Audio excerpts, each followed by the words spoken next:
I'm Toni Ribb. I don't really have a catchy title for this, but when I graduated from a coding school in Denver about 8 years ago, I had no idea what an infrastructure engineer was. So I thought it'd be interesting to talk about sort of a different career path you can take in the software space.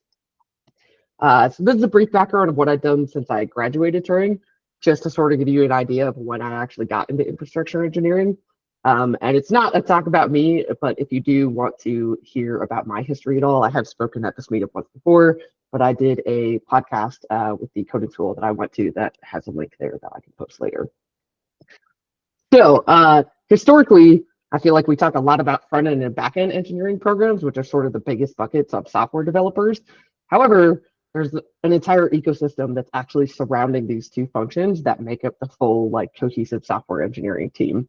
And if you work at a small startup that's just deploying to something like Heroku, you may not have an infrastructure team, but as your company gets bigger, it kind of becomes a necessity over time. So this isn't an exhaustive list like for all these pieces or even all the pieces that make up a full software development team.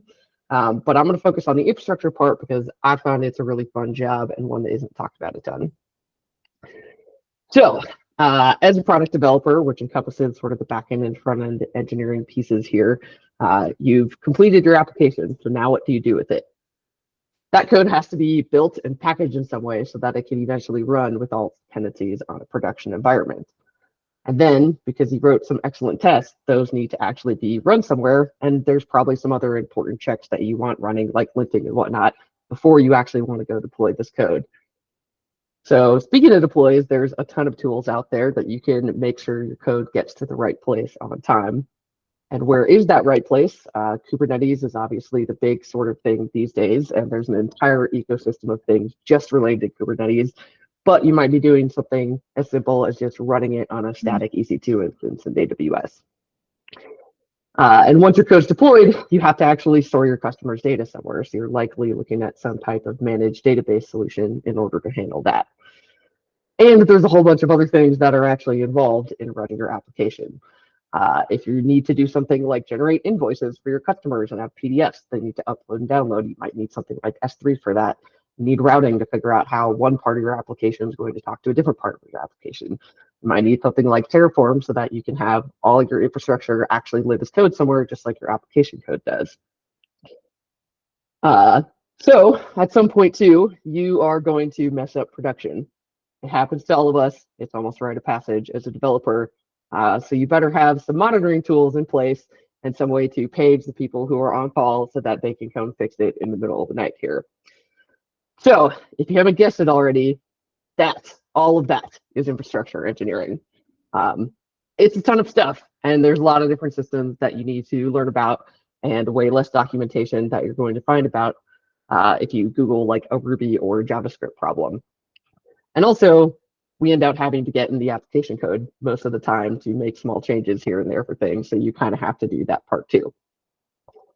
So even though this is a whole lot of things you have to learn, there is something scarier, slash a little more fun, in my opinion too, that not only do you have access to all of these systems that other developers may not actually have access to, you have full admin access to them, which I think of as God mode. If I wanted to drop tables on productions or delete our entire production deployment with one command, I could go do that at my work right now. So it's a little scary, but also like I get to play around deeply in our systems in ways that most other developers are not even allowed to for security reasons. So it's kind of cool to actually like have that trust from your engineering team that yes, you can go do anything, but obviously you're not going to go do all the bad things. Which brings me to another big difference between being an infrastructure engineer and a product developer, which is, well, your job as a product developer is to make a product that customers love and want to use, and they're super happy that you've released this new feature to them. My job is generally to modify the underlying systems in such a way that nobody actually notices I did anything at all. So it is a lot of upgrades and like re-architectures and full-scale migrating applications from one system to another, databases from one place to another. And the last thing that I actually want to do is cause downtime or drop critical data for anyone. So why do you want this big kind of scary job where you have to learn a whole bunch of different things?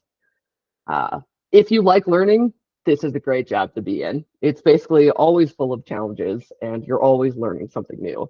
So if you're bored of writing your like 50th Rails controller or React container, this might be a good thing to consider. Secondly, your customers are your fellow developers at your company. So if you like those people, you basically have a job that's making their lives easier on a day-to-day basis. Also kind of a specialty job. There are less people who want to do it, which means you're also competing with less people for this job, which also means you generally get paid slightly higher than other development jobs because it's harder for them to find people. And even though that's like a giant list of things that I work on as an infrastructure engineer, you do still get to pick your specialty, right? Like nobody I've met that's working this job is amazing at every single thing that's on that list. People sort of naturally gravitate to certain things. And when you put an infrastructure team together, the managers are often trying to pick people of various specialties to all kind of work together. So as I got introduced as mine are kind of like database performance, Kubernetes, and honestly observability is a thing. I personally suck at networking, but that's okay because other people on my team are good at it and I can just go to them when I'm inevitably stuck on something. So how do you get into infrastructure engineering if all you've been taught is Ruby or Java or JavaScript or some other language? Just go befriend your infra or DevOps engineers. Ask them if next time there's an outage that you can go shadow them, or just ask them if you can shadow them on a random day and just sort of see what it is that they work on.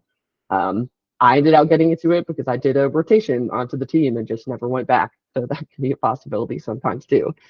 But it's always good to just go get involved and sort of see what's going on with your application outside of the normal code that you're writing on a day-to-day basis. So I can leave you with one thing, is that infra engineering is awesome and everybody should try a little bit of it. And that's it. That's the whole talk.